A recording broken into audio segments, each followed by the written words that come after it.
Ave cohort. It is Saturday, which means it is time for Pilum Teaches DCS. We're going to be going up today and playing with the F-4E Phantom 2. Going to be working with the AGM-65A and B Maverick series missiles, as well as playing around with some rockets, which should be a good time. As always, we'll begin with a walk around of the aircraft, so let's go ahead and get into DCS now. And here we go, we have our beast here for today.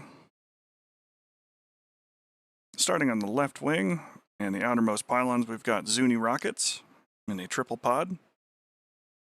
These are very heavy 5-inch diameter rockets. Only 4 of them to a pod, so we've got 12 on board on this one side. Makes them almost twice as large as the smaller 19-count rocket pods that we've also got on board, which we'll get to in a minute. On the left wing, we have the AGM-65A Maverick missile. Centerline, of course, we got our triple rack of FFAR Mach 1 or Mark 1 HE rounds, carrying a triple rack of AGM-65B Maverick missiles, and more Zunis on the outer pylon. Visually speaking, there's no real difference between the AGM-65A or B. The only differences between those two systems are the seeker heads themselves.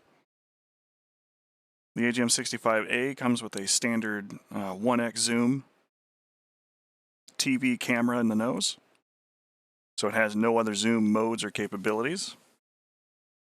Really kind of the first generation of that sort of system to come into play.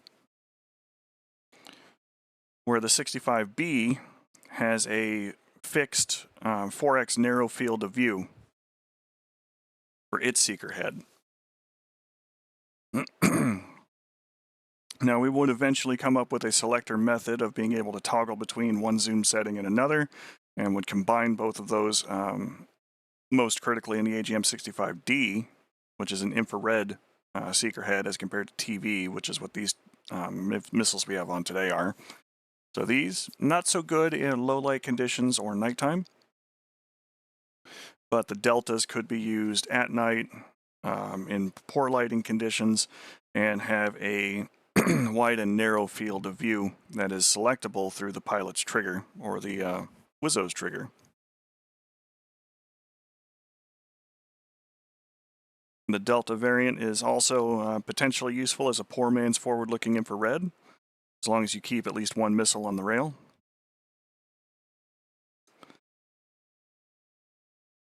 So there's always that tactic that can be employed as well for trying to seek things out and then, deal with peppering an area there. So we're going to be bringing up the Mavericks, we're going to be bringing up the rockets, and we're going to be shooting a variety of targets today. Out here at our old adversary zone out in Yucca Pass. I'm very glad that these folks are able to rebuild our test site over and over again for us, week after week. The intent is to use the first Maverick on this small SA-3 site and knock it out. We'll probably follow up with successive Maverick shots against other air defenses. And then we will use our rockets on some of these other vehicles. Now, understandably, these tanks probably going to be fairly invulnerable to our rocket fire. It's just kind of the fact of life. But we do have a lot of other thinner skin vehicles that are a little more ideal for a set of rockets. The most ideal situation, of course, is something like a lightly armed or armored convoy, a lot of trucks, things like that.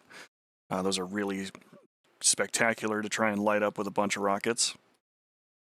But for now, let's go ahead and get into the jet itself.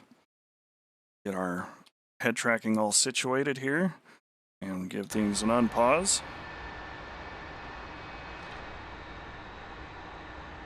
And get the crew chief to take the chocks off the jet. Roger.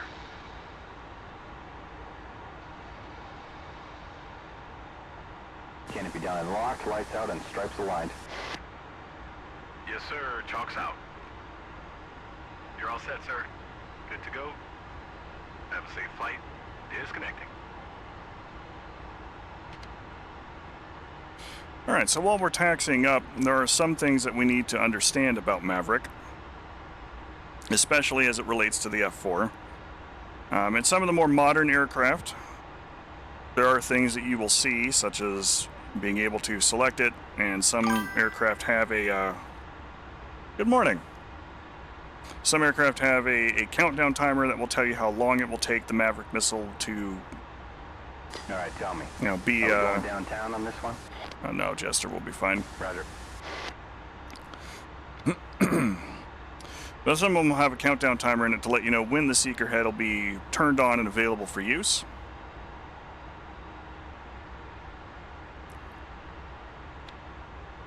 I use standalone myself,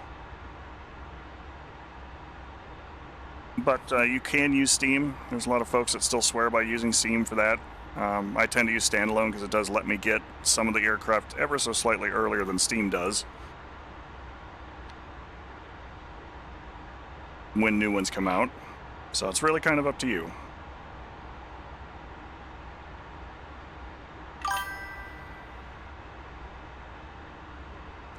It's one of them. Steam will also keep you, up to date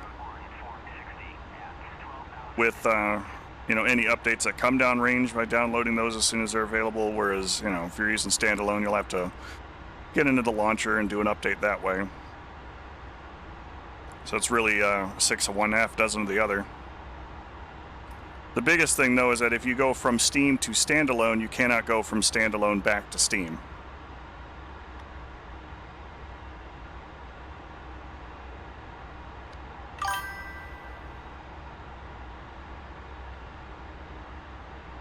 So you can make that conversion once, but once you do, that's kind of where you're stuck.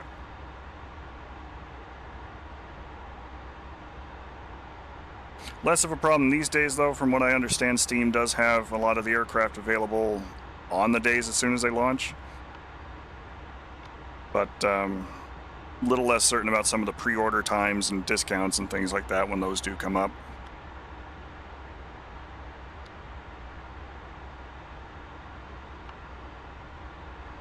Okay, so while newer aircraft like the F-16 will have a countdown timer for the Maverick, honestly, I'm not sure they're F-16 Enjoyer, because that was a RASBAM project, and they're kind of in the doghouse right now.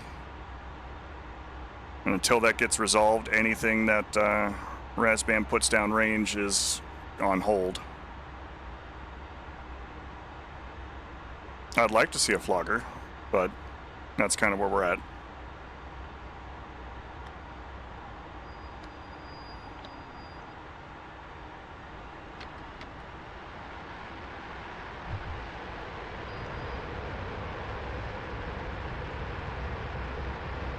Engine's good. Airspeed's coming alive.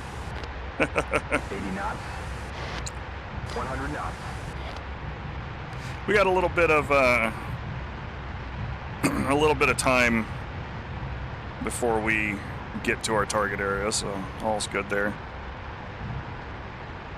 I would love an F-15 Eagle or Strike Eagle update as well. That's easily my favorite office of all time. Gears moving. Gear up. Flaps up. Especially when Tiny Pilum got to sit in one as a kid.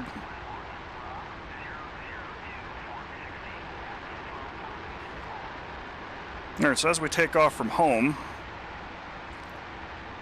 go ahead and start cruising out this direction. So anyway, as we were saying earlier, F-16, F-18, some of the others, they have a countdown timer to let you know when the Maverick is ready to go. However, it is a 3-minute timer, and you have only one indicator to let you know in the F-4 that it's ready to roll. You'll be in direct mode with TV selected, and the pylon armed with master arm up. The arm light will be out while it is still warming up, and it will be on when it's ready to go.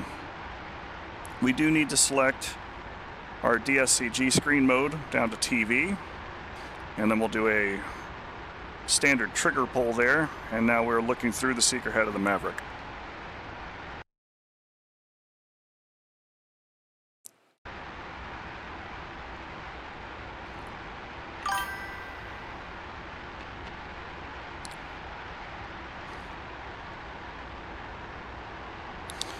I believe the newer Model A10s do.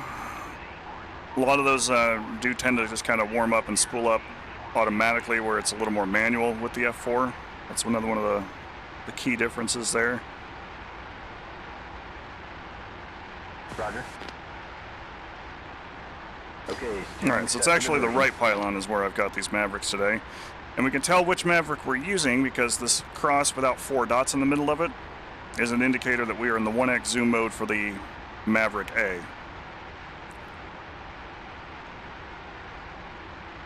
This little knob here just to the left of our display screen can control the brightness. I do tend to turn it down just a little bit to remove that blown out center area. Make it a little easier to identify our targets.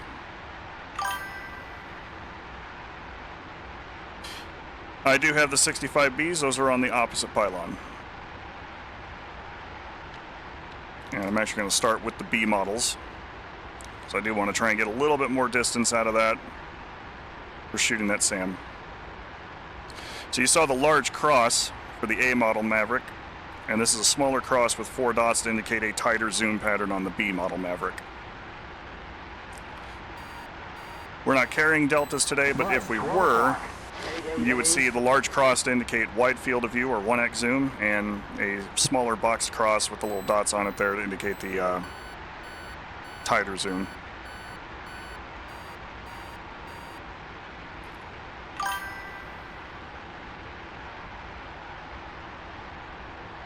Yeah, it's definitely one of my favorite versions of that missile as well. Suitable for any of your historical things right about 1983-84, depending upon what you're building for a mission. It's one we used a lot during the Gulf War. We found out some bad limitations about using them in a place that's very hot. And sometimes it could be harder to see targets, even at night, when you've got really hot sand and you know, a hot engine block. The advantages of using a thermal system like that can sometimes be a little problematic, which is why we built some of the later model Mavericks that have CCDs instead of TVs in them to be able to look for their targets. Alright, just like any of the other Mavericks, we're going to go ahead and set our reticle depression to 45 mils.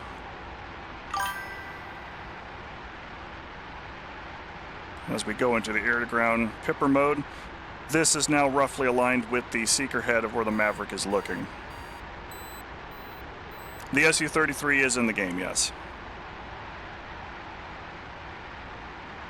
It's one of the reduced fidelity aircraft at the moment. And if you're going to get the Su-33, I'd almost recommend picking up the entire, what are they on, FC4?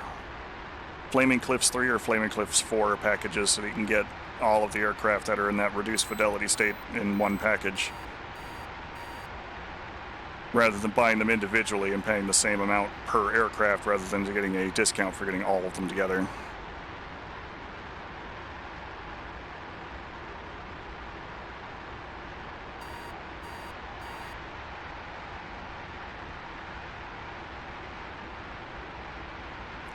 Real quick, before we get super far, we're going to go into our adjust controls here so I can show you which other controls we're going to be using. To get the Maverick seeker head to start looking once it was ready to go, we hit the full action trigger button, just a single tap. And as long as we are not holding down the next button, if we do another long press with it, it will recenter the Maverick seeker head back to where it's looking. The air refueling release button is what we're going to be pressing and holding to tell the onboard computer system, limited as it is, I want to steer the Maverick seeker head. And then the last one, as we come over here to the access commands, we'll be using our view slew, or weapon slew, forward hand control X and Y, to actually steer the Maverick seeker head, which for me, I'm using this VKB Gladiator stick that I've got, is on a thumb axis for me to be able to steer.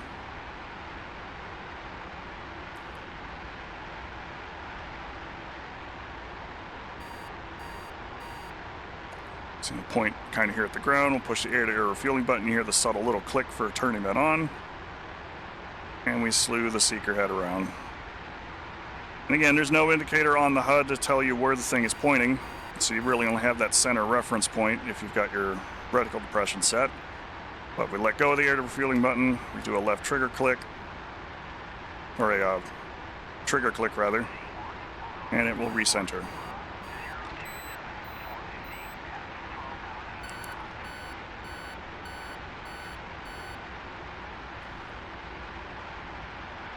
Another important thing to note, if you've got, 6 Mavericks on board, or if you're carrying special weapon pylons and just using 2 Mavericks in the left and right, it does not alternate fire between the pylons. So you will shoot all 3 Mavericks off of one pylon first, and then shoot all 3 Mavericks off the other pylon second. So it's something to keep in mind for flying your own aircraft as you move through. There's Creech Air Force Base here to our left. Probably be back down there to rearm at some point. For the rest of our weapon settings, none of the other dials really kind of matter, but we are going to go and preemptively set them up for some rocket action. We're going to be shooting Zunis first, so we'll do those in 4s. And our interval actually controls how fast the rockets come out of the tube. So if you use a longer interval setting, they will be a slower rate of fire while holding the trigger down. Or if you use a lower setting, it'll be a faster rate of fire.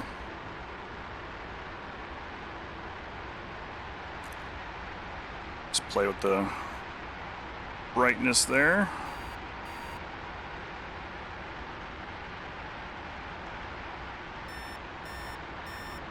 There's our friend, the SA-3. Right, 12 o'clock. SA-3.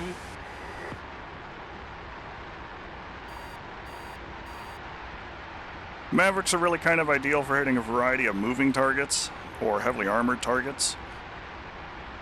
It's a pretty decent tank busting weapon.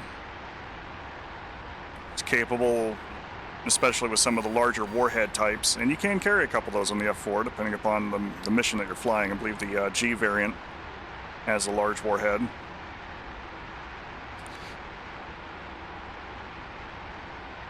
But they can be good for stopping small boats up to about corvettes in size, as long as you can get through their sea whiz, which is really kind of the bigger drawback on those because it's a slower missile.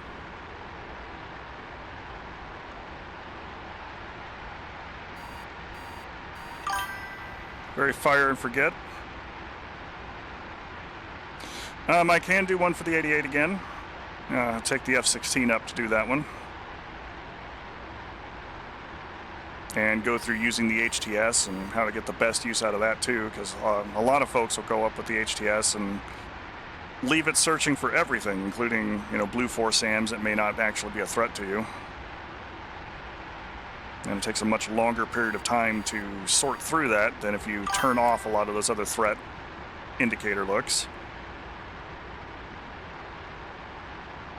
The AGM-65 Shrike is available to the F-4, which that one is a very squidgy beast to use, but it's fun. And that one we will absolutely do again.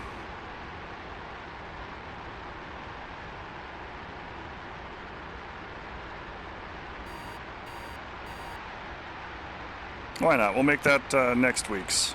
So we'll have at least one more Pilum Teaches DCS between now and the end of the year.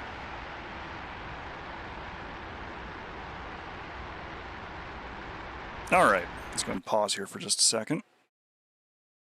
Our threat area there is cleverly hidden by that cloud. And just as a reminder for everybody, as we come back down to our favorite place at Yucca Pass, we've got our SA-3 system here. It's going to be our first target. There are some Shilka and Sparka batteries that are in place down here. We're going to try and get rid of those as well. And this KS-19 battery. I'll try and take out that fire can radar. And probably have to follow up on that with rockets, but we'll see how that goes.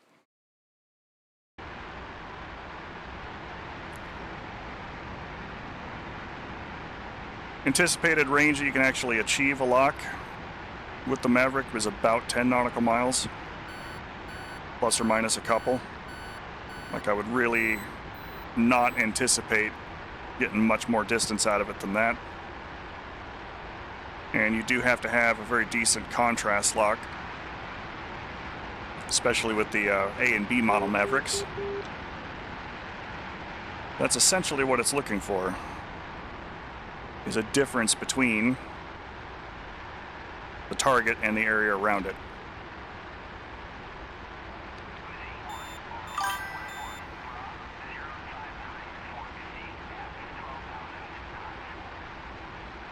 Alright, so there's the Shokas, there's the Sparkas. We keep slewing a little bit here to the left.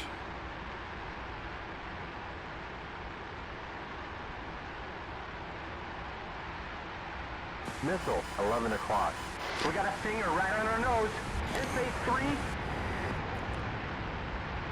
And get defensive to that SA-3.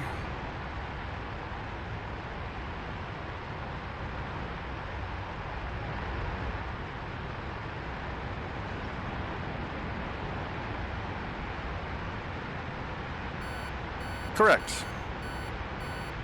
If you have the infrared seeker, then it's looking for infrared contrast.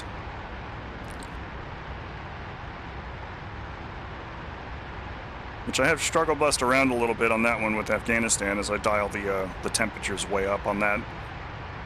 Really give you that high and hot flying style.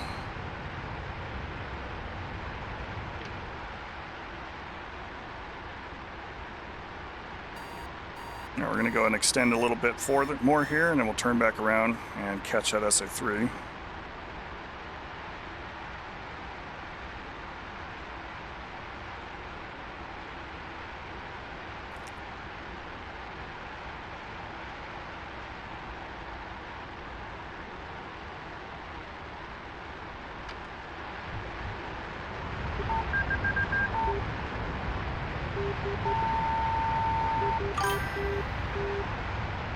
Morning, iHeart.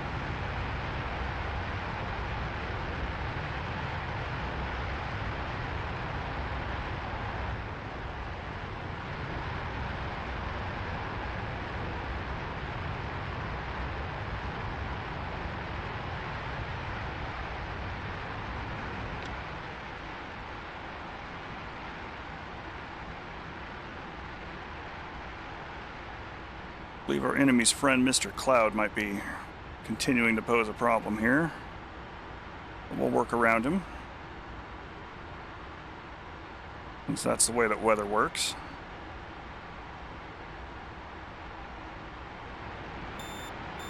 Try and offset a little more here to the right.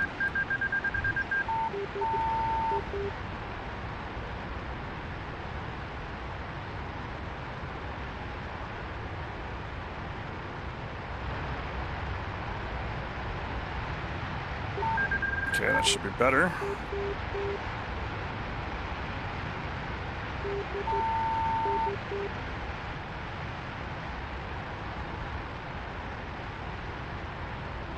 You're heave-hoing all kinds of AOA units all over the map, just want to keep hearing that tone.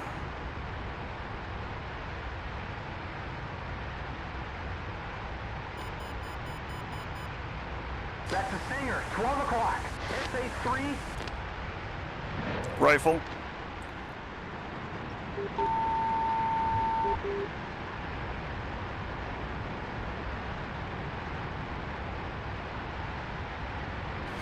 To capture and latch that target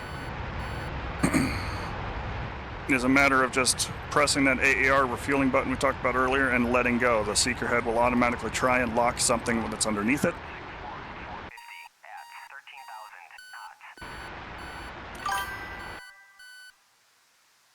And if it does find something, it will capture, and those 4 dots will shrink down on top of the target. In this case, the low-blow radar itself.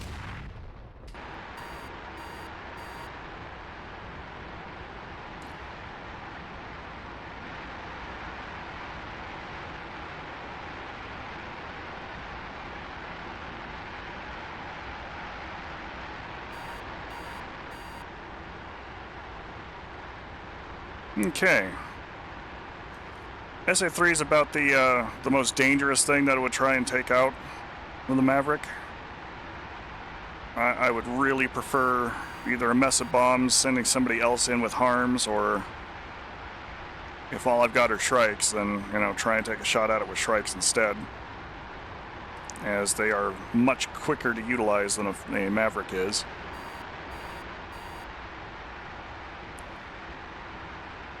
Key takeaways, though, if you are going to go ahead and pitch Mavericks at an active SA3 site, the time you are able to lock something up with the Maverick and the near no escape zone of the missile system for the SA3 is about the same. And it's a race if you both shoot at the same time. And it's a race that you will lose with the Maverick every single time, just like you would with the Shrike, because they are slower missile systems than the ones you're trying to employ it against. So get your shot quickly and immediately defend as soon as that weapon clears the rail.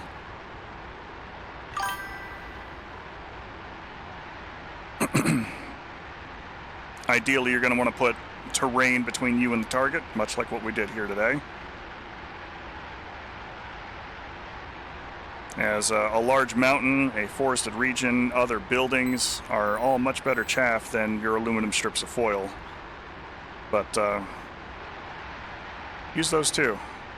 Countermeasures still on board the aircraft don't amount to a hill of limas for defending you, if they're still there when you get hit by the missile.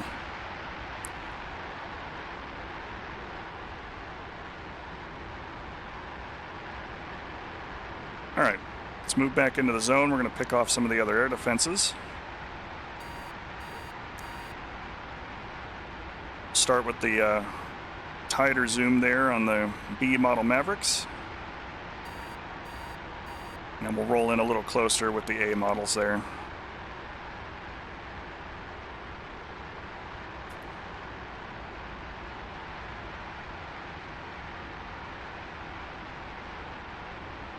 There's our zone.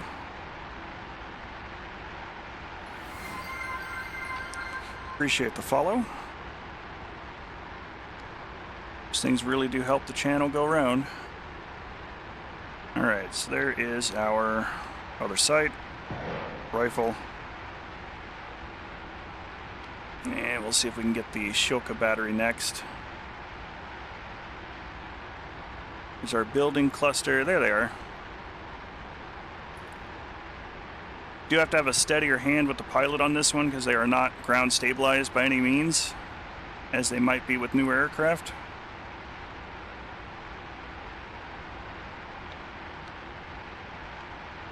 That'll work.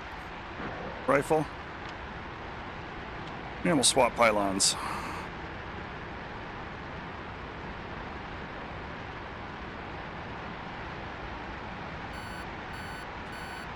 About 5,000 pounds of gas, so we should still have plenty of go juice in the tank here to do some rocket runs.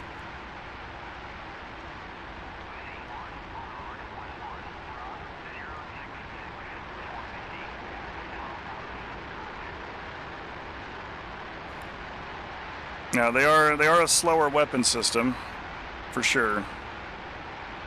It's not something that I would use as a point defense or close air support rapid response type weapon.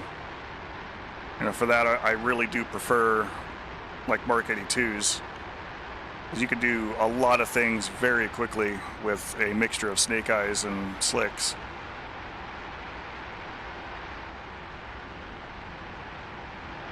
Alright, we caused some damage there to the Shokas.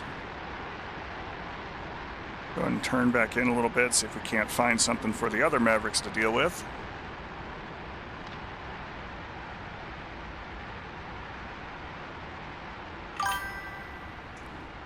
Morning, Eladak. Alright, so right about in the crossroads is where we can expect to find the Sparka battery.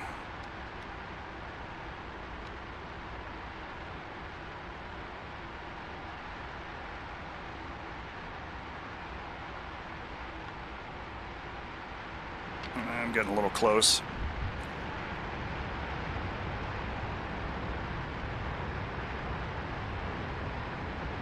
TACV is probably going to show a lot of 57mm rounds and 100mm rounds coming up after me.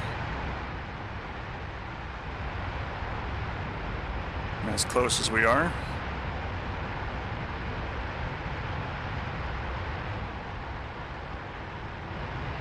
Skies are a little bit clearer. The cloud is moving a little bit for us. We got a couple of openings we can use.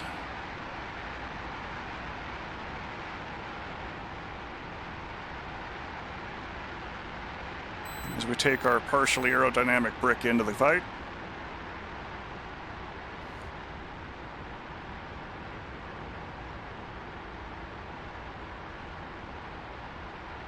All right, pipper roughly over the center there. And I can just barely make out the spark of batteries. There's one. Rifle.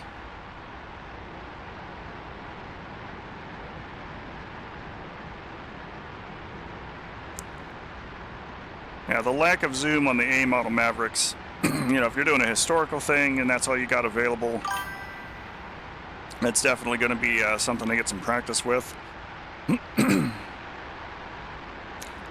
Something else to keep in mind too, especially if you're doing something like flying the Viggen. So the Viggen actually has A and B model Mavericks on it too. But, what is it, the EP-11? The little monocle sight they have for that is not the best thing to use, as Mander can attest to.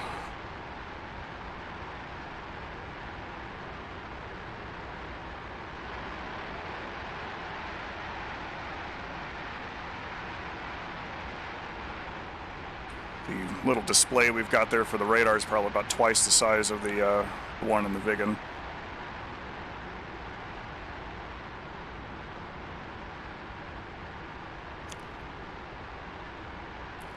All right, we got a couple more Mavericks left. I'm going to use them on this Shoka group, I think.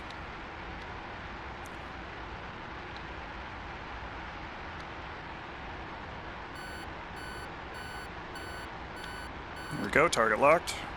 Maverick, or rifle rather.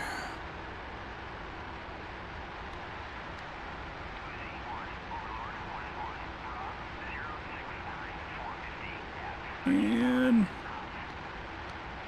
captured rifle. That's it for our Mavericks. Let's go ahead and queue up our rockets.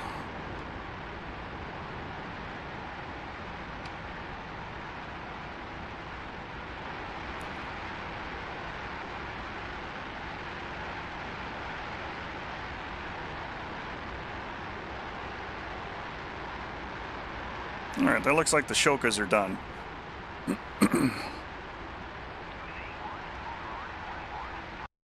Pause here for just a moment. 3,400 pounds, but we're fairly close to Creech, so we should be able to make a couple of good, decent passes. Our outermost pylons are armed.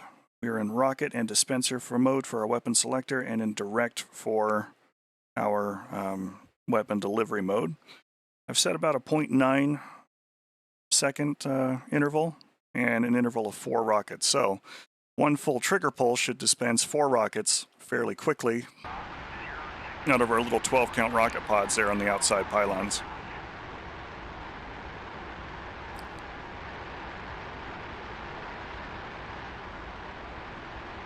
Now I'm going to go ahead and use the same pipper settings, but one of the other things that I have done before with these two is go ahead and switch over to dive toss. It's like a little floating pipper.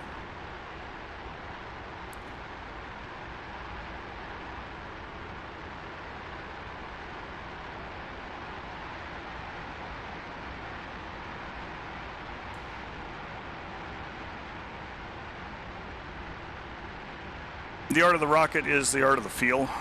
It's really something that you kind of want to play around with, get a feel for how the rockets fly, what kind of range you can expect out of them, what kind of accuracy.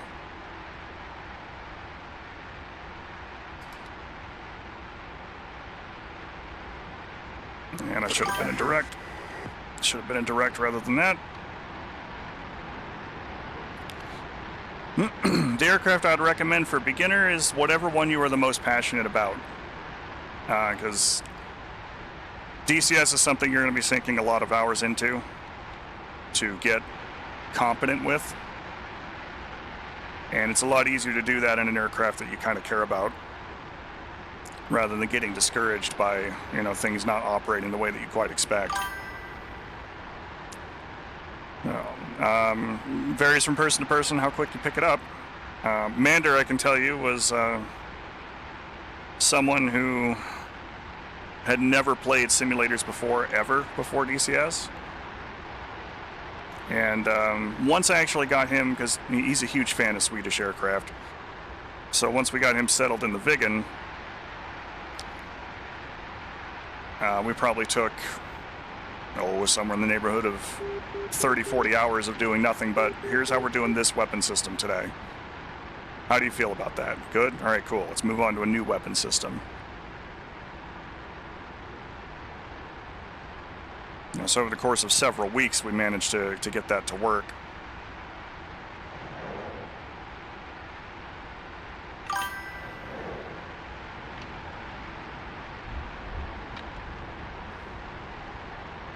Yeah, it's not, but War Thunder is something you can kind of pick up and just get into.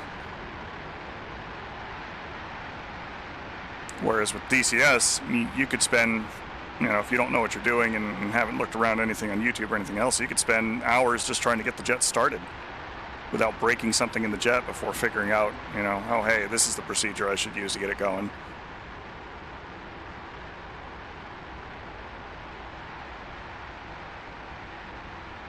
All right, so we've done... Fuel check. What are we at? Done a couple of passes here. We're fine for the moment, Jester.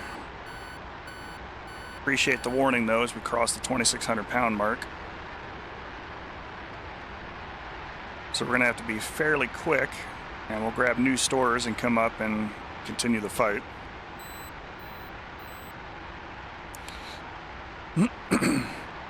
Despite having Navy roots there for it, all of the weapon releases so far have been with the pickle button rather than with the front trigger.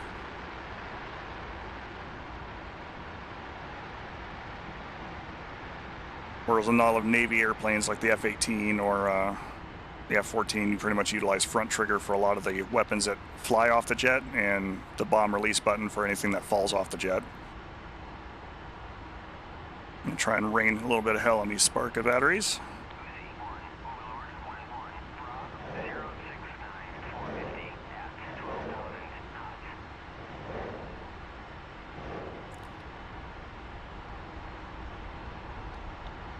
Okay, that's it for our Zuni rockets, our bigger 5-inch ones.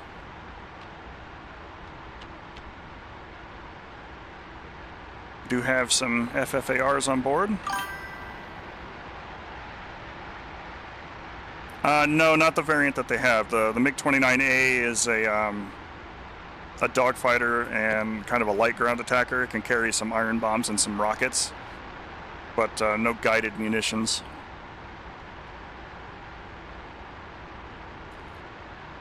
Even the S variant that you can get with 27ER, 27ET, 27R, 27T, R73, and R60 are among the air-to-air weapons available on the 29A, which is a full fidelity version of that jet now. If you get the limited fidelity version, you get all that too. The 29S gets the R77.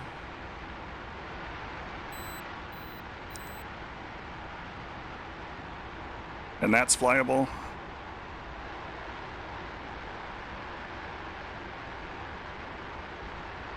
The J11, which is an SU-27 Chinese export variant, can carry R-27s as well, or R-77s rather as well. The 29A does not get R-77s, IHORT. The 29S does.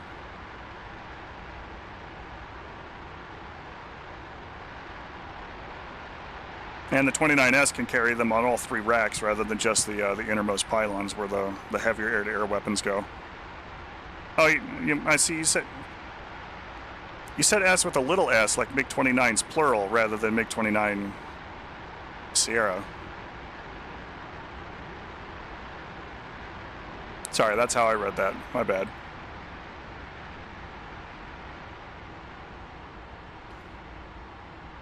Alright, so we got a little bit of gas left. We got these MTOBs. We're going to rain some small rocket fire on them.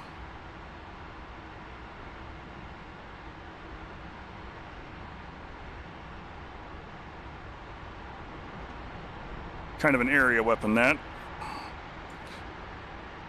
Now, one of the fun things that I've done when I've carried, 100-something rockets on board is I'll set this over to C, which is a continuous release mode from all available pylons and sub-pylons on the jet.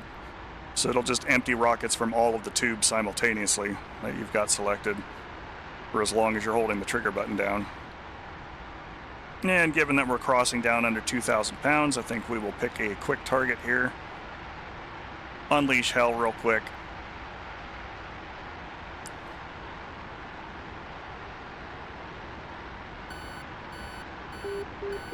And then be on our way.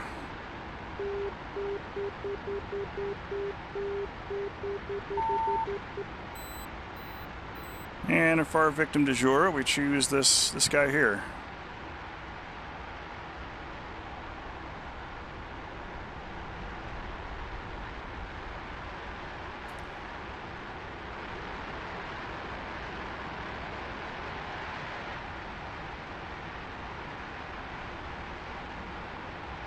And there goes the rest of our rockets. And we'll go ahead and drop our racks. We'll leave them here for somebody to come pick up.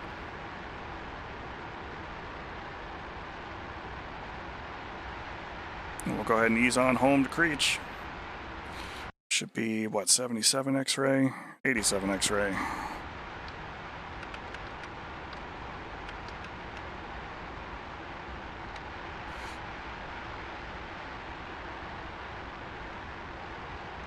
Be light as a feather coming down on Creech today.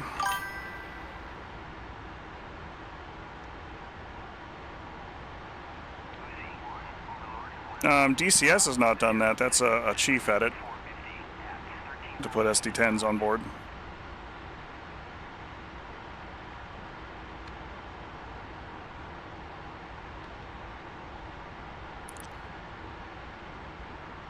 All right, 20 miles to go to Creech.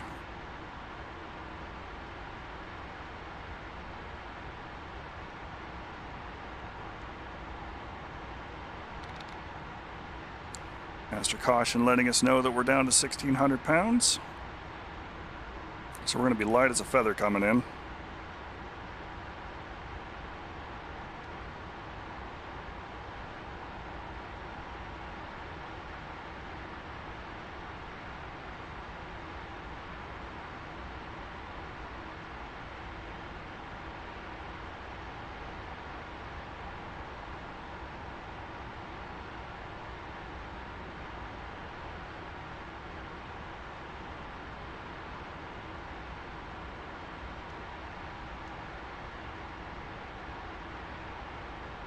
Big thing with rocket fire is treat it like a volume business.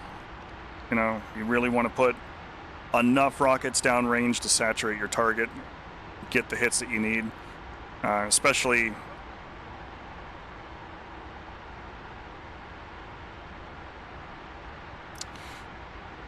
for beginning rotors. If you're looking, again, it comes down to whatever aircraft you're going to find the most passionate is going to be the one that you're going to be willing to spend the time in order to learn it and all of its idiosyncrasies. If you're looking for something that is good for, I really don't know how to do helicopter stuff, I would recommend the Huey, as the 64 behaves a little differently from other aircraft. It's a little heavier, it's a little slower. While it can be a very agile machine if you know what you're doing with it, if you're still very new to helicopters, it can kind of lumber. Where the Huey will be a little more forgiving in teaching you the basics of flight and going from point A to point B. And when you get super smooth with the Huey, you can transition over to a different airframe and see how that works. Just like if I were to sit down and talk to somebody about DCS and they just have no idea whatsoever what it is they want to do, I would still recommend either the F-18 or the F-16. Because as far as aircraft goes, either one of those machines will let you do just about everything. They're both data link capable, they both have helmet mounted queuing systems, they can carry a mess of air-to-air and air-to-ground weapons. The F-18 has the advantage of doing carrier operations. If you like doing carrier operation stuff, both of them are air refueling capable. You know, there's a lot of good features that somebody who is newer to DCS and has not a whole lot of idea what they want to get in and do with it, that would make that kind of an ideal choice for getting to learn, you know, just the basics of getting in and doing things with DCS with the minimum amount of expenditure of money and everything else. Having said that, though, if you're not passionate about the aircraft, or if you are, for whatever reason, you know, a little dead set against one of those aircraft instead, then my recommendation is whatever aircraft that you are going to be the most passionate about. Now, if you are an avid MiG-29 lover, if you're a lover of all things Fulcrum, then fly Fulcrums. Get good at that. You know, take it up, do everything that you can do with that jet. Because if you can fly in low and quick, you can toss bomb things on top of targets and blast just about anything else into oblivion. Or, you know, rain rockets down on top of it, or get into dogfights and jump around and get 60-degree off-bore sight shots with the helmet-mounted modes of the R-73. You know, there's a lot that can be done. All right, we are very, very clean and very, very light. Actually, I have to use the speed brake here to slow down a little bit.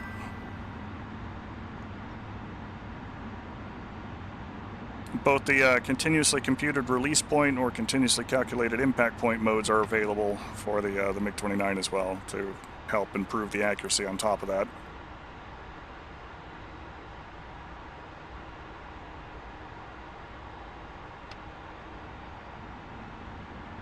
God, we are still fast. All right. All right, gear coming down, flaps coming down.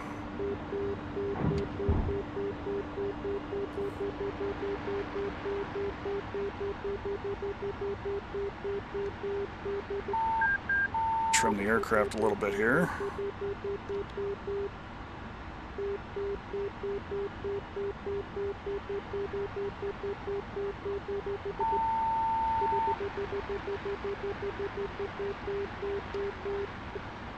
All right, gear, flaps, pressure, warning lights, and annex kit.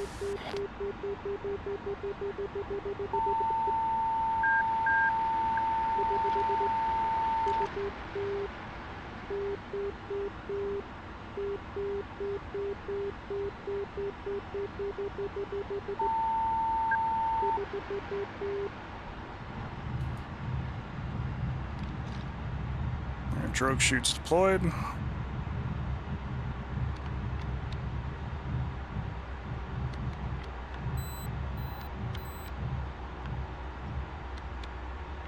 Didn't float 2/3 of the way down the runway today, which is nice.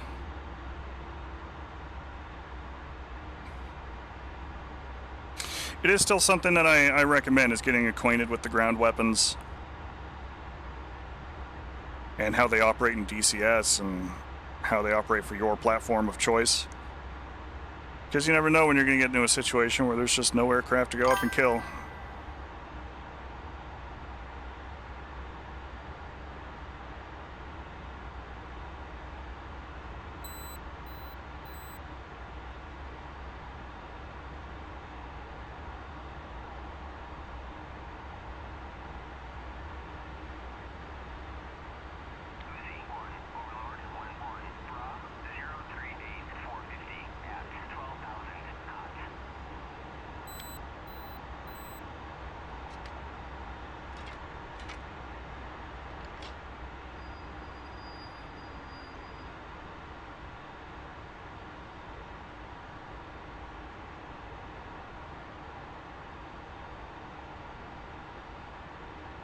Roger. Okay. So we're getting the chocks on the jet. Largely pulled the teeth out of that one. Will chocks are in. I think what we will do is maybe give Alamo a shot. He's asking if you prefer Russian or Western type gear as far as aircraft and weapons and everything else goes.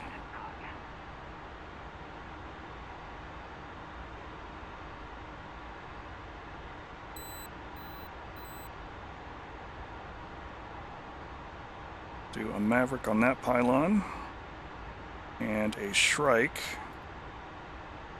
and we'll go and we'll turn it to flat face.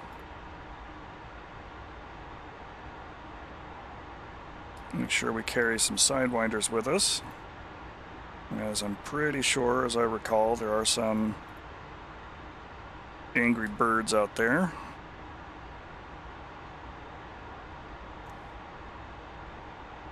Bring up some bombs.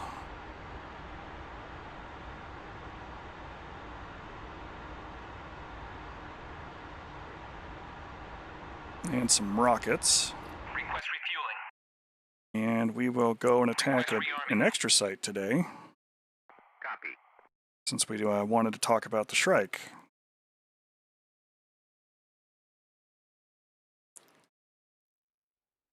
So we're going to come out here, we're going to hit this SA2 site. It does have another Guardian in the form of this SA8. And if I recall correctly, there might be some MiG-19s that are on patrol out there too.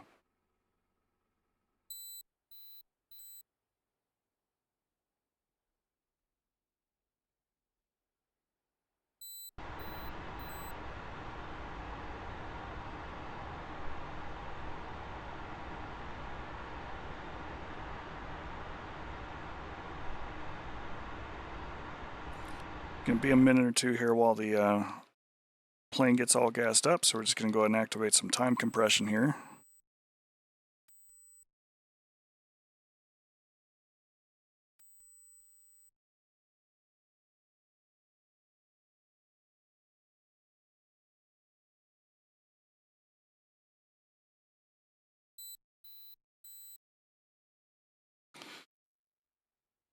Okay, so Alamo has a handful of little things down here that can cause problems. We've got some 23mm gun emplacements. Got the SA2 site itself. We have a couple of Sparka batteries that have a lone Igla soldier there in the center.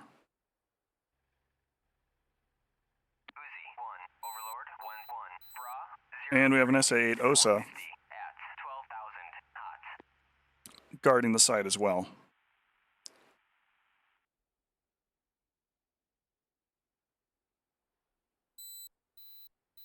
Our best approach is going to involve using this mountain range to pop up over the target to hit it. We could also use this range out here to the west, which given our current situation here on Creech, is probably what we're going to use. Have to make sure we don't skirt our no-fly zone there over Groom Lake, or that could just get ugly very quickly.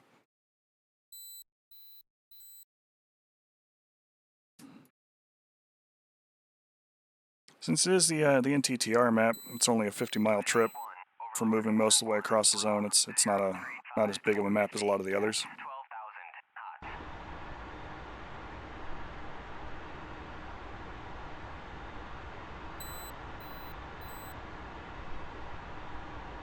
And as we cross 9,100 pounds, our fuel flow rate suddenly slows down as we try to get down to the last little nuggets of our fuel tanks and cells on board the jet. We have been flying for a hot minute, so while we are finishing up with that, let's go ahead and jump in the back seat and realign the jet.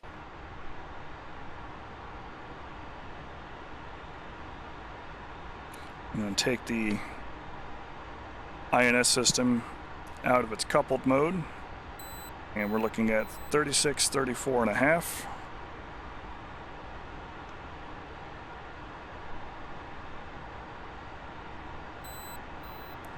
Set that there for our latitude, and for longitude 115 and 40 degrees. See that that is off by a fair bit too. Press and hold our fix until both lights goes out, and let it go back so that it is synchronized. And now our F4's INS system is realigned.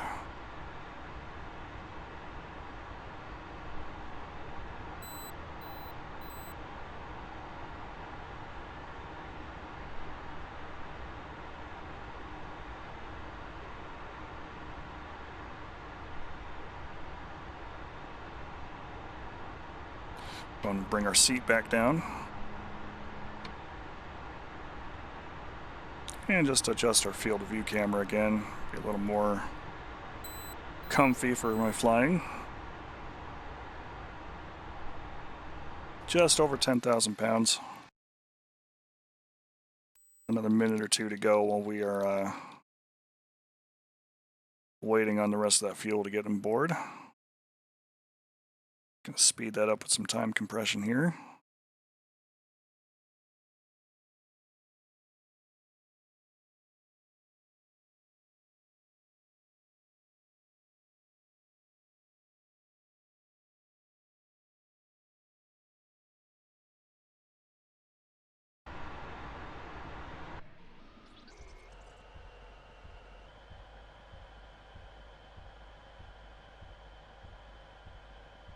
£12,000.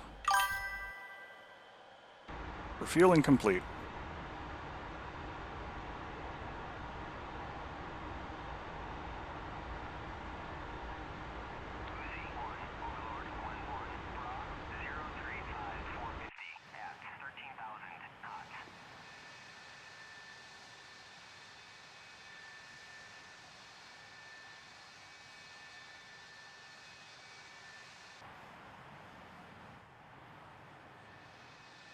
Rearming complete.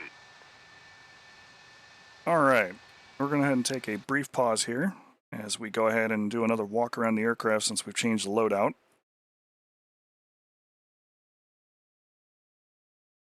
Starting with our outermost pylons, we are carrying some 2.75-inch folding fin aerial rockets, as we're focusing on rockets and Mavericks today, so I want to make sure we did bring some on board. On our left wing pylon on the special weapon station, we do have an AGM-65 Shrike. This one is tuned in particular to the flat phase search radar system. Because they give me a little more boom for the dollar than the Mark 82s. I could put a pair of those over the top of a SAM site and be fairly certain that I've eliminated it, as compared to maybe needing 3 or 4 of the Mark 82 series. Because I can carry 5 750-pound bombs as compared to 3 1,000-pound bombs on the same pylon.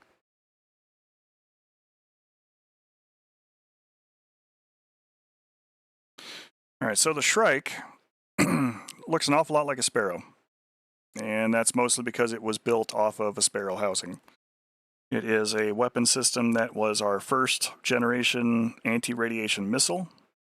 It relied on having multiple different seeker heads that could be swapped out on the missile body to be tuned to different radar bands in the specific, in the hopes of actually locating that band and attacking it successfully.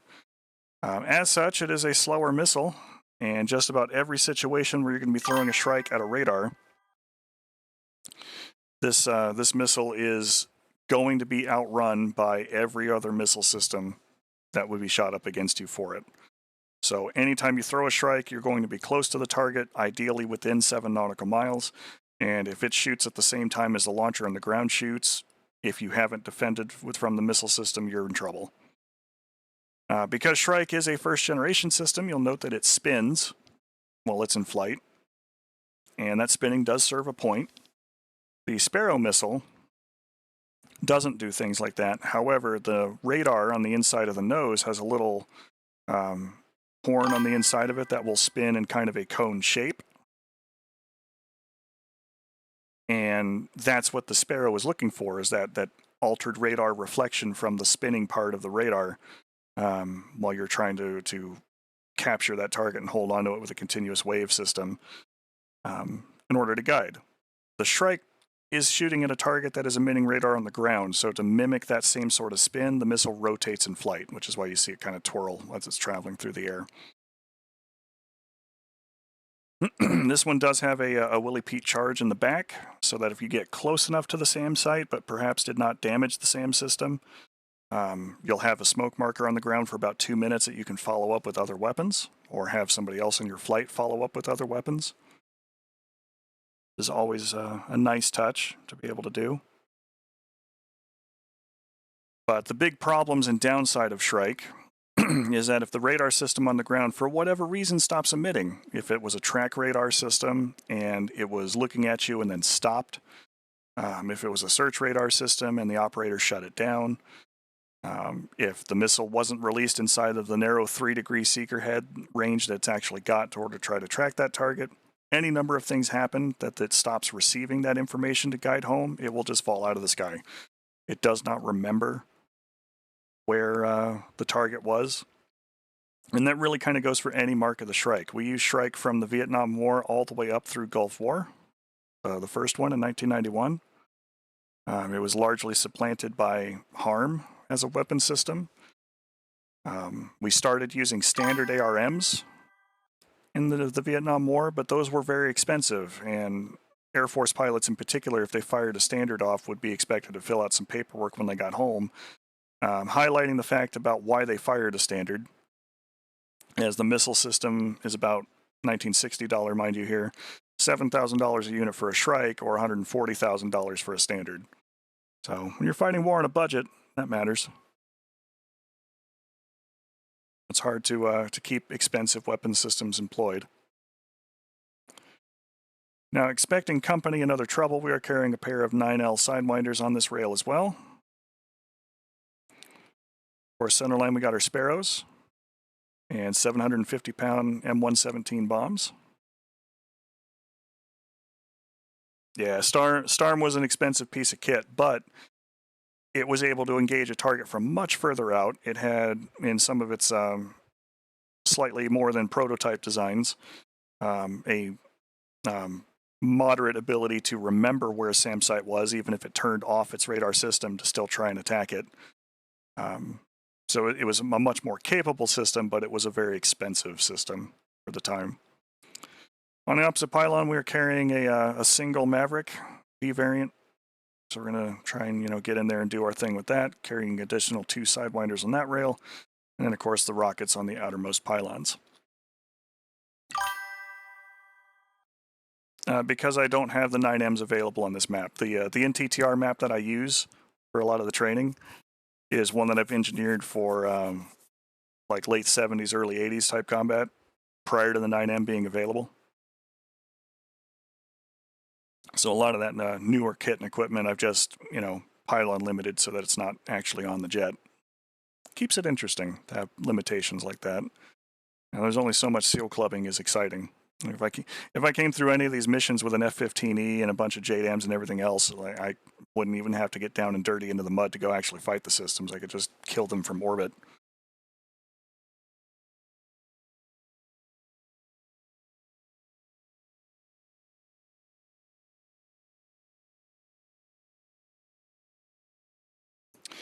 But yeah, once we got around to having AGM-88s, this is running local, which is why I'm able to sit here and pause it.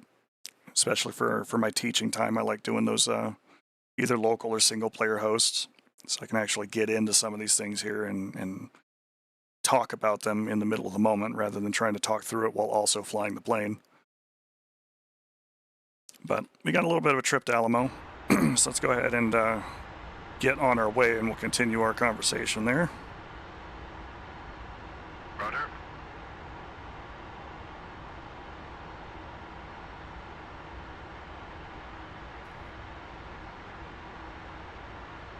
Wheel chalks out. Chalks out.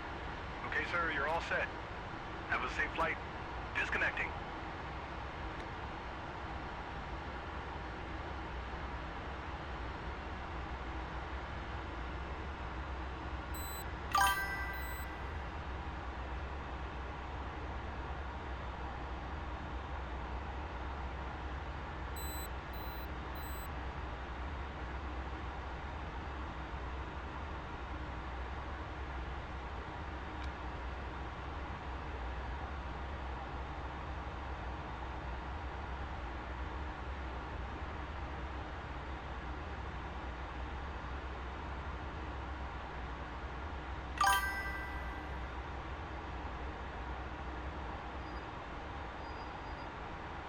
Well, the HARM is a much more advanced system. HARM has the ability to remember targets, has a programmable seeker head that can, look for all kinds of different radars and effects and fine-tune itself without having to rotate the heads off the damn weapon. Like harm was really a big game changer when that one first became available.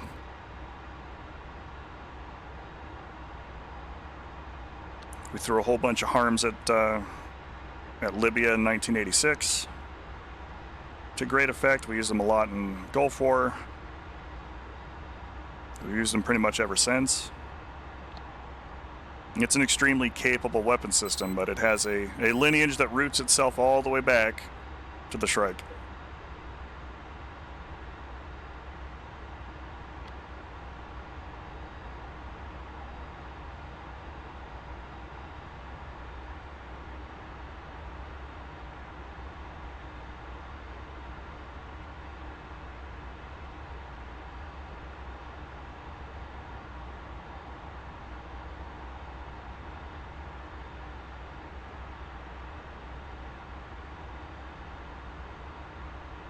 SA2 is probably going to be our first problem there.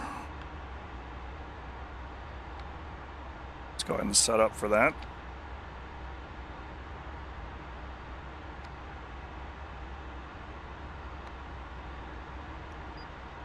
Make sure our nose is set for takeoff trim.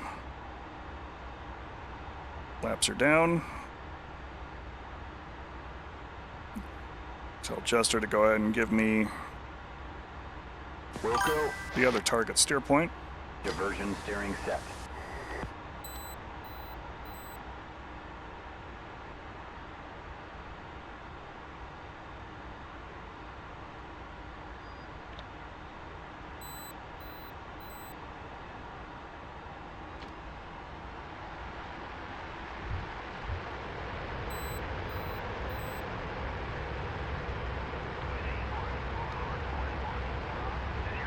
Engine's good. Airspeed's coming alive.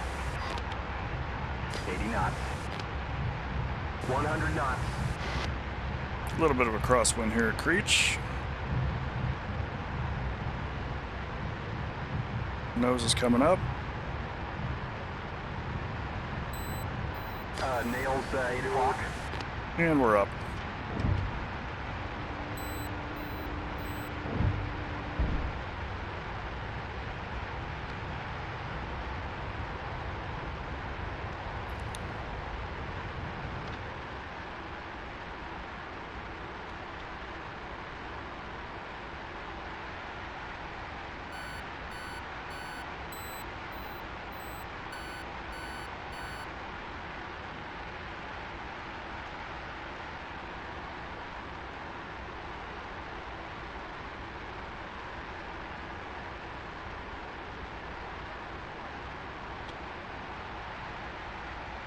Alright, now we are going to want to turn on the flight director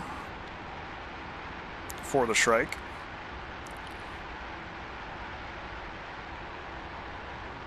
As we are making our way out here and climbing up to an altitude that we can cruise with. What we will find is that we will hear, and it's attached to this volume knob here. No, it's not either, I lied. It's actually this one, the oral tone system in the back. But we will hear tones that indicate what kind of system Shrike is looking at. And we will see these needles jump in a rough cross shape for where the target is located off the front of the aircraft.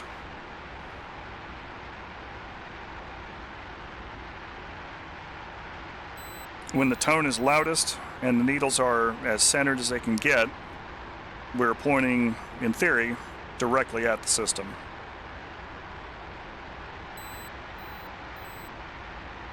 Now there is a loft mode where you can kind of, for lack of a better word, underhand pitch the harm, or Shrike rather, at the target. And I've used that to some success and can get a little bit further range from it, but I tend to like firing mine in direct mode and being closer to the target as long as I can maneuver in to get that position.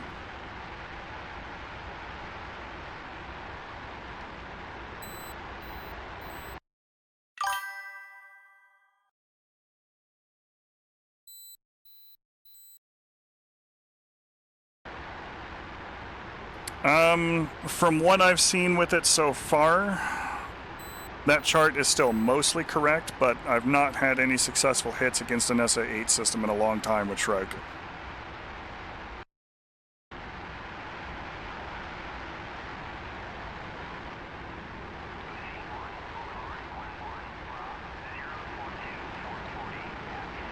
I'm actually overflying another bad point, so we're going to get away from that real quick.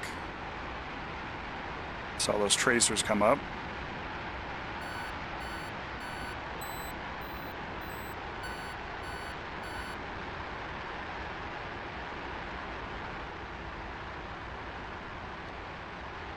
No radar systems down there though, so carrying the Shrike is a little useless for that particular attack point, which is why we're going to Alamo.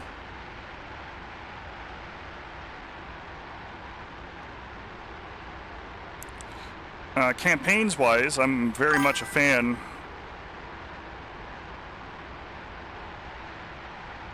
of the Red Flag 82 campaign. There's a lot of references to the 1980 television film Red Flag: The Ultimate Game in that one too, with some of the skins and the background images they use for some of the briefing shots, which is all kind of amusing for me, but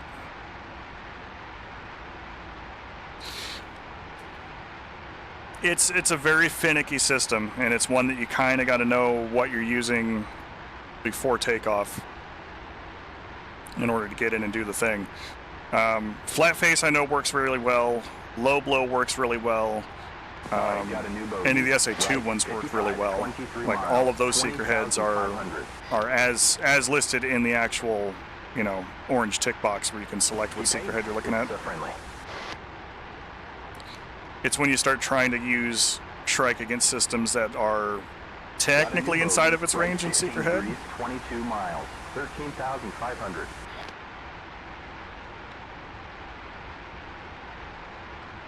No IFF must be a hostile. Okay. There are our bandits. Got a bogey, right, 20 degrees, 20 miles, 12,000. Getting no IFF return, gotta be hostile. I don't, because I don't particularly care for that until we actually get the DMOS version of the bird. Okay, that's a new bogey, right 50, 23 miles, 12,000. A lot of what I've seen, especially on the VRS server, which I like those guys, don't get me wrong, so I kind of preface this a little bit with that, is seeing people carry up triple racks of Mavericks and all 4 Sidewinders in addition to the harms, because they just unlocked everything with the Lua file. And the reason why you can't carry triple rack Mavericks and pairs of Sidewinders is that there's fin collision between the Sidewinders and the Mavericks. Like it's not a legitimate loadout.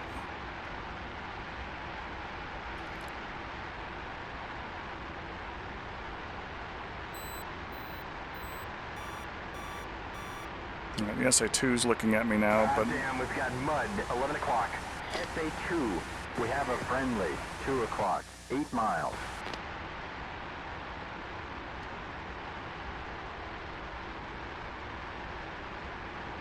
Are you my bad guys?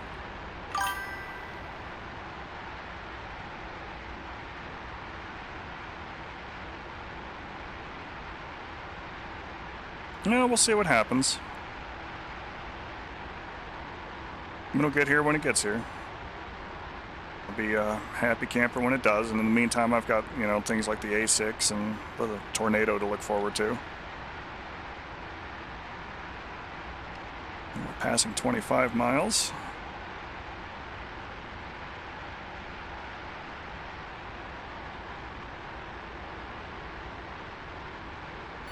Hopefully we can keep out of reach of that SA2 and deal with these fighters real quick.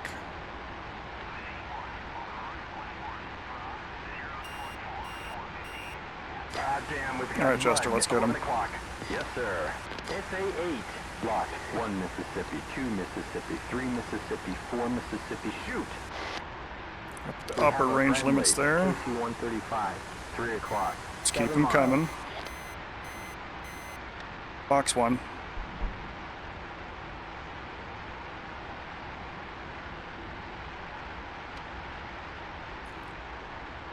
Come on, Sparrow.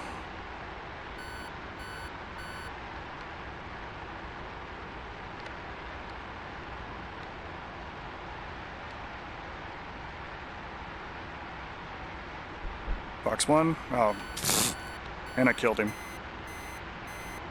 All right, scanning the sky again. We've got a bandit. 12 o'clock, 4 miles.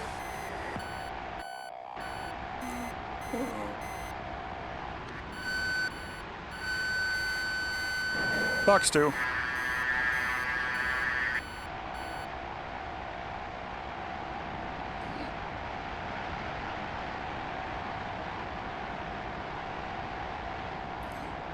Splash 2 farmers. Alright, let's get back to our mission.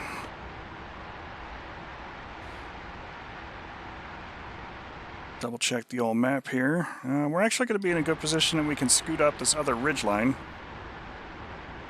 and hopefully pop up and surprise that SA2.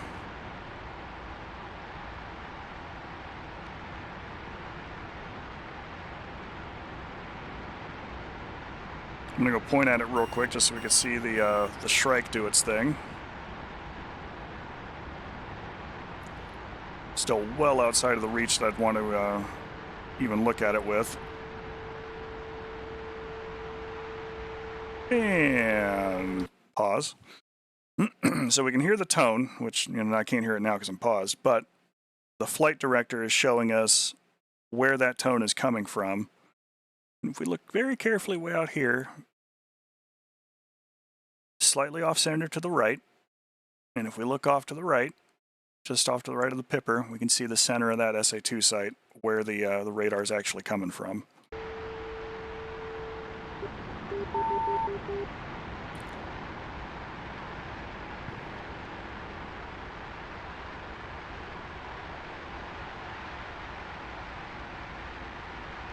I know what you're thinking.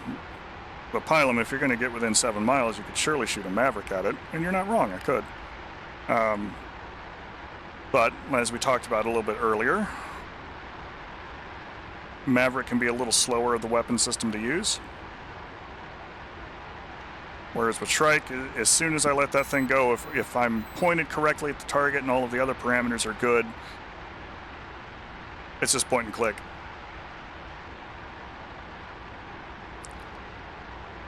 And there's some distinct advantage to being able to do something like that.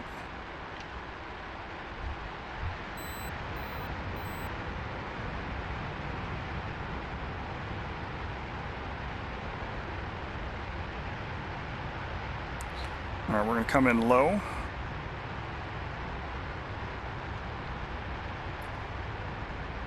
About 9 miles out. Unloading the jet a little bit with some slight negative G. We can get a little bit more speed out of her. And we're popping up.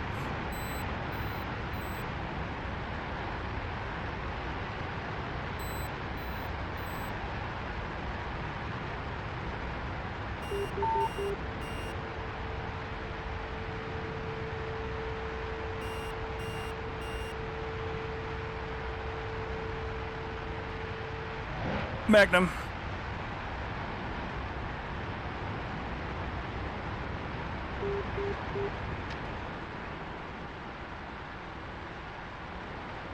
Now I got to get away from that SA-8. We should be largely okay there, so we can watch our Shrike. It's trying. And it hit slightly short, as Shrikes are wont to do.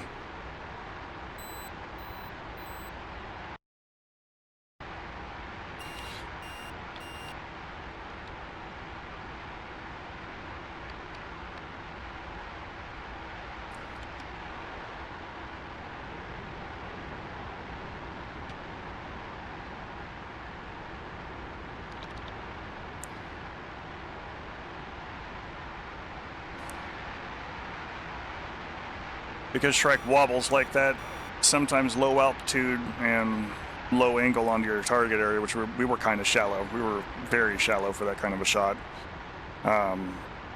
It is somewhat more likely to fall short, but it's in the ballpark. And if I had a wingman here who could see it,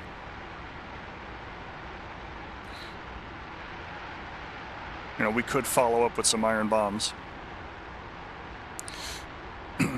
Mavericks are going to be a lot more reliable if you can get them into the target area like that. Shooting a Shrike in general is always kind of a Hail Mary. But I have struck targets with them.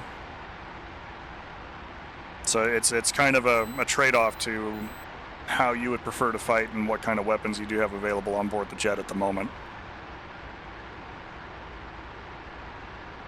You can at least carry Shrike on a couple of additional pylons compared to the Mavericks, which gives you some other configuration options to explore. Just waiting on that Maverick to warm up now.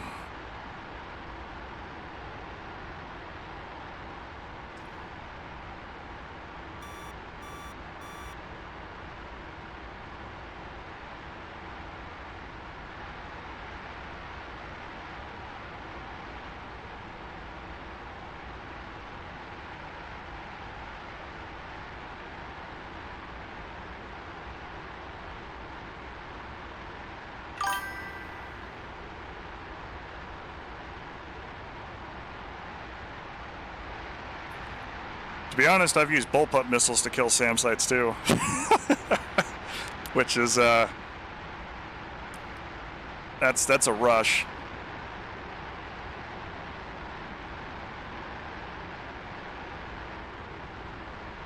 Mostly because you have to steer the bullpup manually with that hand control unit.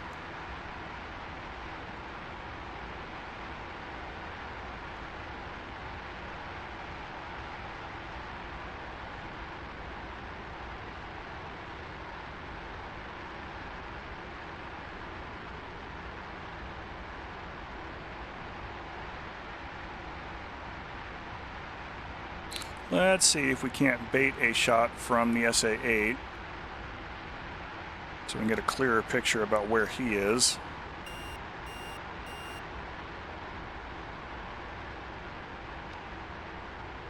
Or maybe we can just surprise him.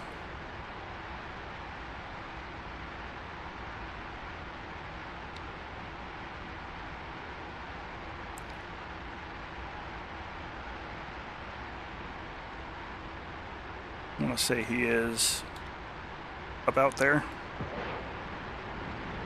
Rifle.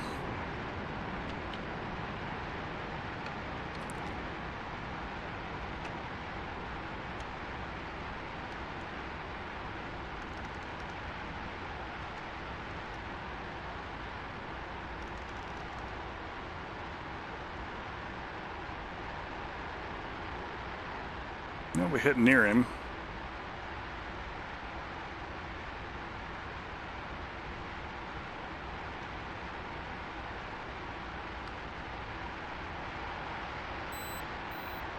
That'll give me a mark to aim for. We're actually inside of the minimum range, popping up over that hill against the SA-2. So the OSA is really kind of our most dangerous radar threat down there.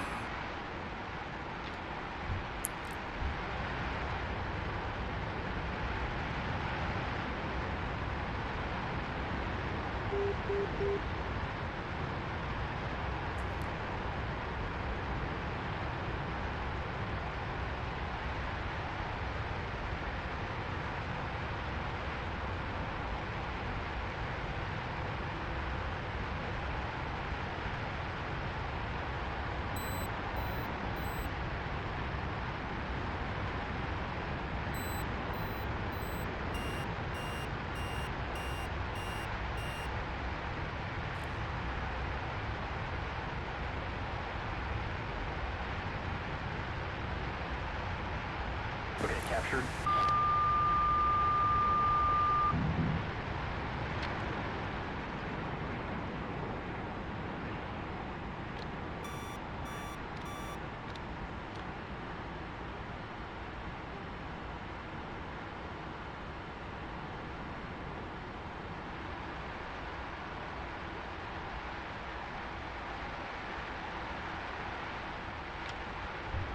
And we didn't get him. All right.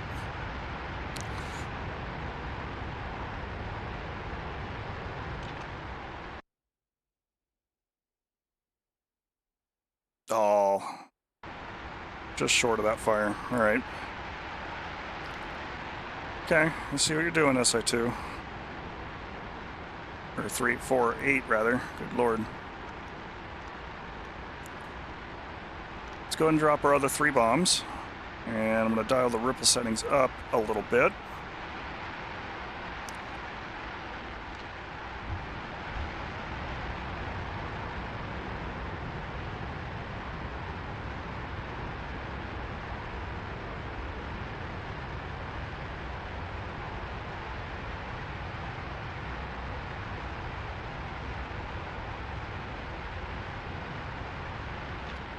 Missile, 12 o'clock. Missile, 12 o'clock. Oof. Yep. Right in the face.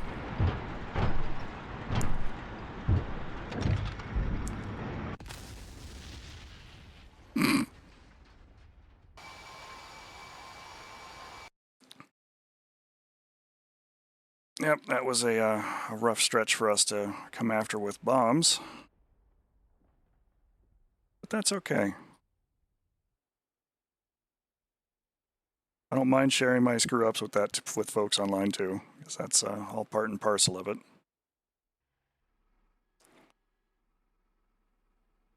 That's where our strike hit, just short of that target area. But it was guiding. It was going towards the target, which is more what we want. All right, let's take a minute. We'll pop out, look at TAC view.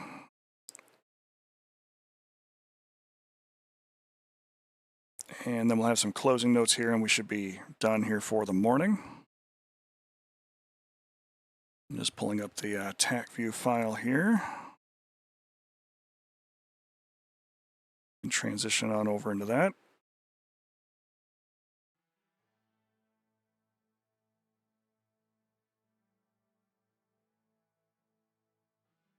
Listen to some Tomcat background music while we do that too. Maybe plays through. All right, and TAC view, close out the game capture. And for you fine folks that are aware of what we do here from time to time, TAC view is a free program that you can grab that interfaces with DCS, grabs telemetry information where it is available.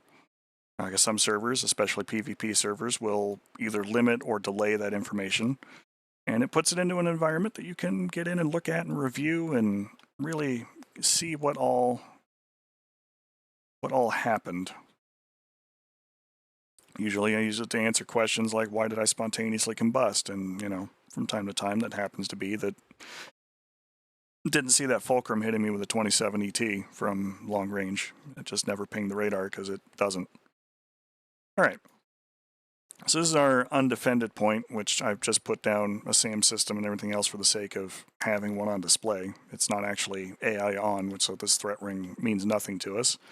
But this is our first attack that we made on Yucca Pass. Using Mavericks and rockets. Offset a little bit here just to try and get around that cloud. We were fired upon by the SA-3. And we got underneath that radar system. Let's see if I can pick out the low blow here.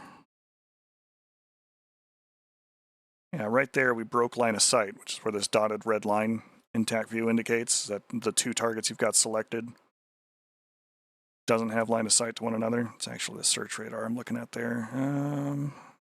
Yeah, there it is, low blow.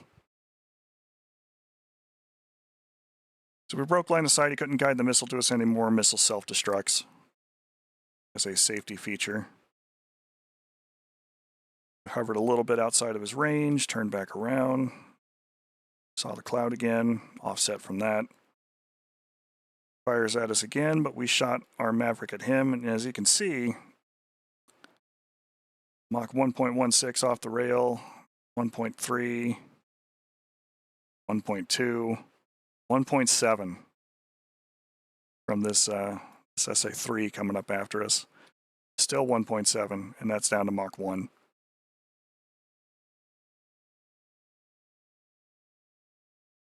Mach 0.78, 0.74, 0.69, very nice, but slow. That's the disadvantage for Maverick as a system, is that, again, if you're coming in here to do seed with it, while it is possible, especially against something like an SA3 where you can get close enough to see it and do this kind of thing with, if the missile system shoots at you at the same time you shoot at it, its missile will get to you before yours gets to it. One of the things that's an interesting thing to experience in the Viggen in particular is that it is possible to shoot off Mavericks in the Viggen while still going full afterburner and catch up to the Mavericks when they hit the target and be flying almost over the top of the same target if you were to continue in a straight line after shooting. Alright, so here we're shooting Mavericks at some of the other air defenses that are in the area. We killed one of the special BMPTs, the Terminators, which inappropriate for the time range, but I wanted to have a couple of them in here just to see how they fare. And we disabled some of the S-60 batteries. Didn't want to get too close to the guns, so we withdrew and offset again. Came back in, now we're shooting A-model Mavericks. Blew apart a Sparka. If we can get all the way down here and watch this from the ground perspective. Killed the rest of the Shoka group.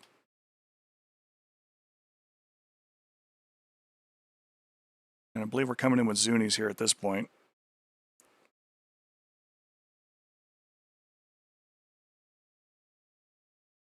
There we go. We put our first batch of Zunis downrange, and that finished off the rest of the gun platform there.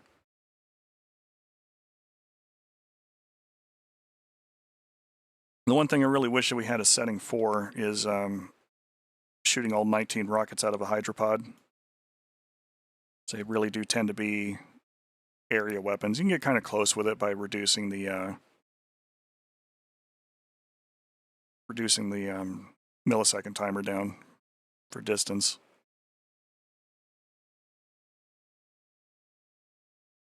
And so we damaged a bunch of those vehicles, but we did not destroy a lot of those vehicles with that rocket pass.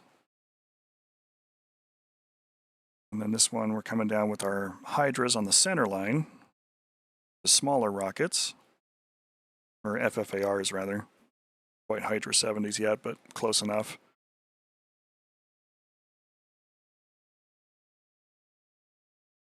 And we killed the MTLBs with them.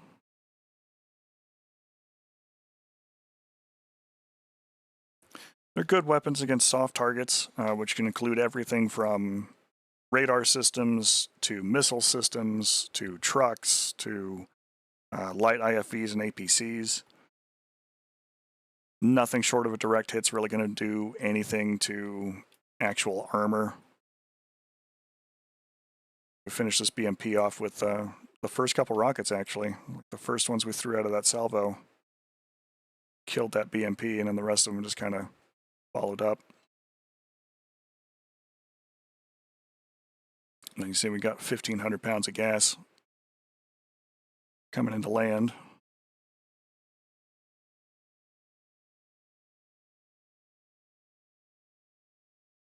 All right, and then we're getting up here to this zone, which we overflew, and I saw the tracers streak up past the nose and went, oh, right.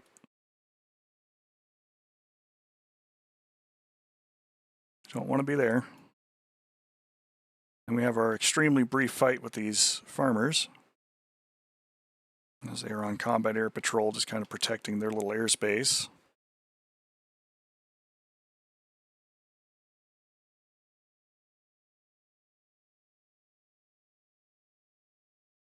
M7F.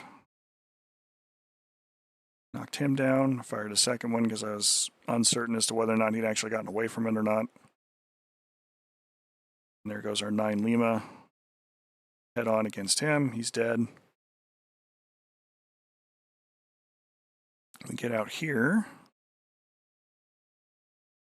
And let's go ahead and look at it from this perspective of the SAM site.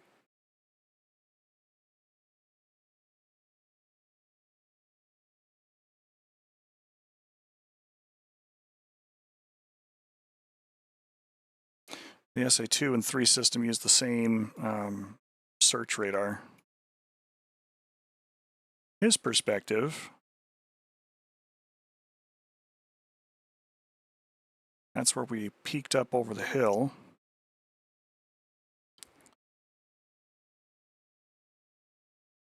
When I do this on Germany against the SAM sites that are present there that I put in place, I tend to shoot sometime between 3 and 5 nautical miles. It's about what we're doing here. But we were not appreciably higher. Get a good top-down shot on that. So it's kind of shallow, which makes the missile kind of wobble and run out of energy, and it just stops short.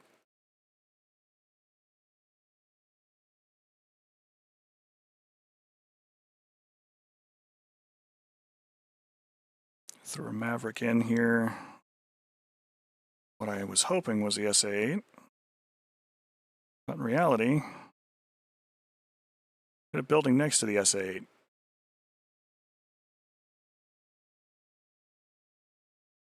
Damaged him a little bit, but not enough to shut his radar down. Couple of bombs into the zone, landed short. Using dive toss, though, is really kind of the fastest means of acquiring a target. Managed to get through the first missile, but that second one hit his head on. That was kind of it. Overall, though, not a bad flight, and for the part that we were looking to teach and talk about today, the Mavericks and the rockets, we actually did rather well. Just to recap, they are fantastic weapon systems for what they're used for. You can carry a good handful of Mavericks on board if all you're doing is strike with the F-4. It's really kind of a good practice to get into that if you're doing strike mission work, focus on the strike. Don't worry so much about, oh, I need to bring up a mixed load for, this target and this target and this target and this target.